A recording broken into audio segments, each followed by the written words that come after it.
Assalamualaikum warahmatullahi wabarakatuh. Selamat pagi, Bu Erna. Waalaikumsalam warahmatullahi wabarakatuh. Selamat pagi, Rani. Perkenalkan, saya Maharani, mahasiswa dari Program Studi Komunikasi Angkatan 58, Sekolah Vokasi IPB. Di sini saya ingin bertanya-tanya mengenai beras merah. Apakah Ibu berkenan? Saya Boleh, wawancarai. silakan lanjutkan aja, Rani. Baik, saya langsung ke pertanyaan yang pertama ya, Bu. Kalau boleh tahu, beras hitam itu terbuat dari apa ya, Bu? Beras hitam ini terbuat dari gandum utuh ya, kemudian banyak dikonsumsi juga khususnya di negara Asia. Kemudian beras ini berwarna gelap, memiliki kandungan serat yang tinggi serta mengandung zat antosianin. Nah, kemudian merupakan antioksidan untuk menangkal radikal bebas yang masuk ke dalam tubuh kita. Jadi manfaatnya cukup sangat bermanfaat untuk tubuh. Baik. Untuk yang pertanyaan kedua, apa saja manfaat dari beras hitam ini? Manfaat dari beras hitam ini dia mengandung vitamin E, ya.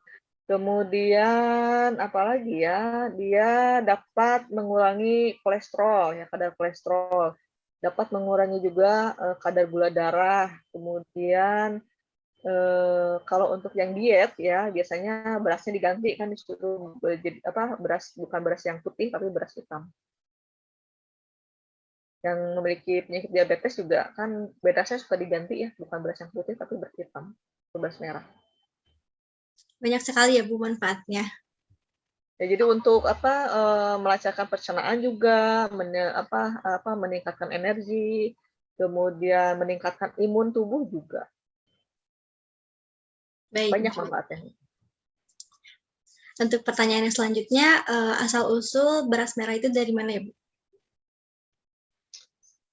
Asal-usul beras merah, kalau berdasarkan informasi dari Balai Besar Biogen, ya, pada tahun 2003 itu dikembangkan salah satu varietas beras, di antaranya beras hitam, ya, diambil dari persilangan beras Silugonggo kalau nggak salah, ya, dengan beras merah. Kemudian jalur persilangan ini menghasilkan beras yang umurnya genjah atau umur hingga panen, yaitu sekitar 90 sampai 100 hari dengan tinggi tanaman 90 sampai 100 cm.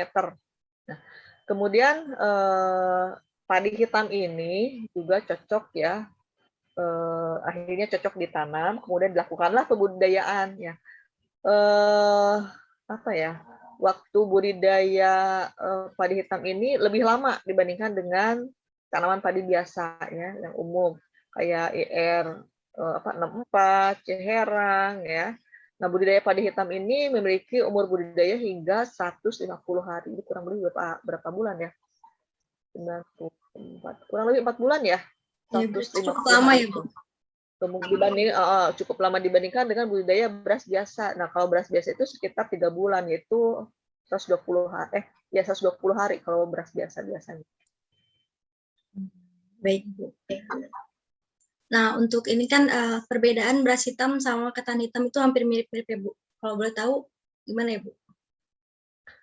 Ya, mirip-mirip ya, beda tipis. Jadi kalau beras hitam ini warna hitam pekat dengan bagian dalam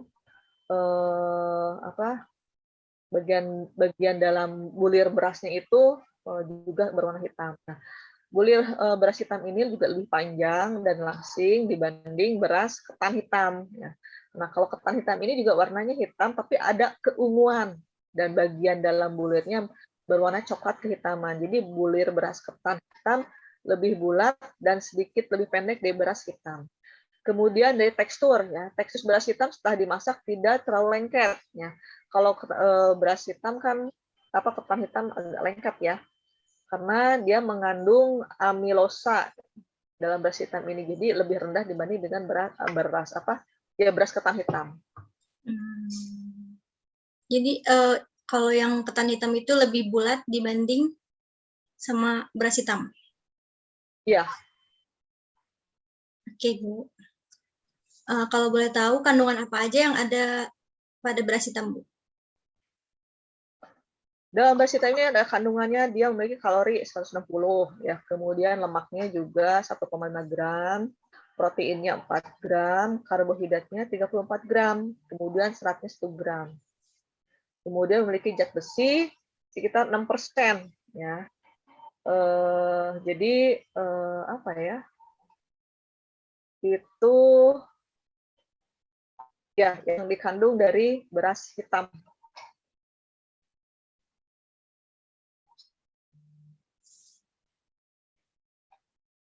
Ada lagi?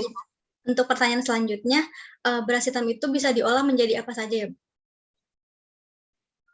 Beras hitam?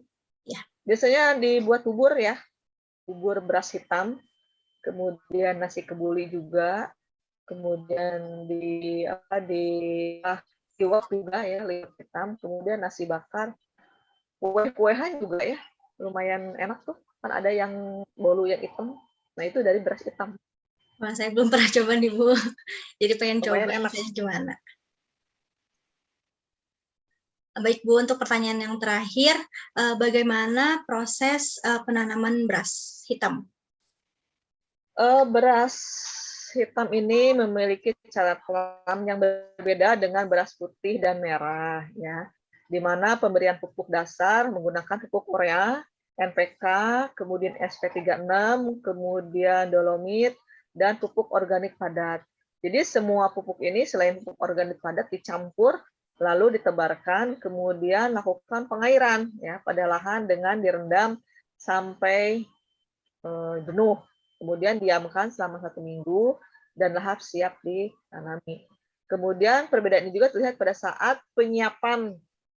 Itu penyiapan ini selama 1 minggu ya, dan lahan langsung siap tanam. Kemudian apalagi ya, pada saat penyiapan benihnya sebelum disemai harus dimasukkan terlebih dahulu ke dalam air garam ya. Jadi setelah itu baru direndam ke dalam air biasa selama 24 jam. Kemudian diperam ya selama 2 hari sebelum ditebar. Nah, pada saat beras hitam berumur 47 atau kisaran 47 sampai 55 hari setelah tanam, lahan dalam kondisi kering selama 10 hari. Nah, ini merupakan tujuan untuk memperlambat pertumbuhan vegetatif dan menghemat penggunaan nutrisi supaya tindakan untuk menumbuhkan tumbuhnya tunas dan menghemat juga menumbuh tunas yang tidak produktif lah. Jadi setelah 10 hari dikeringkan, kondisi lahan bisa kembali dibasahi, lalu tapi jangan sampai tergenang ya, hanya dibasahi aja, jangan sampai tergenang selama masa pertumbuhan. Baru mulai bulir, pengisian bulir hingga kemas, baru dikeringkan kembali hingga saatnya panen. Jadi mungkin itu proses penanaman beras hitam. Beda dengan beras biasa. Prosesnya cukup lama ya, Bu? Ya, cukup lama. Lama banget. Baik, Ibu. Mungkin itu saja yang ingin saya tanyakan. Terima kasih banyak Ibu sudah mau menjawab pertanyaan-pertanyaan saya dan juga berkenan saya wawancarai. Ya, sama-sama Rani. Semoga wawancara ini bermanfaat buat saya tentunya dan juga buat nanti penonton yang akan menonton wawancara saya ini. Ya, mudah-mudahan bermanfaat ya. Kalaupun ada kesalahan dikit, tolong dikoreksi aja. Ya. Baik Ibu, terima kasih. Assalamualaikum warahmatullahi wabarakatuh. Waalaikumsalam.